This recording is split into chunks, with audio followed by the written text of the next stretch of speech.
তোমার ঘরে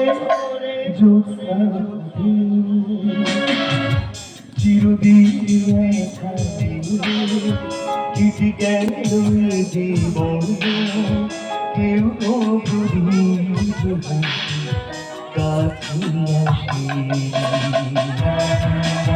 আমি সকলকে অসংখ্য ধন্যবাদ জানাই এত সুন্দর একটি মঞ্চ এবং এত সুন্দর একটি পরিবেশ এবং এত সুন্দর যাত্রা দর্শকদের আমাদের উপহার দেওয়ার জন্য অসংখ্য অসংখ্য ধন্যবাদ।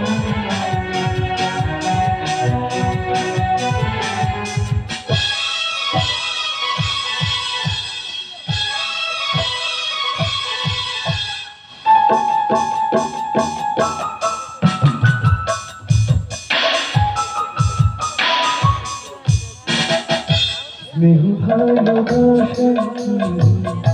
সে তোমার জানে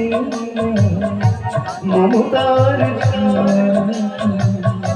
সে তো ভুল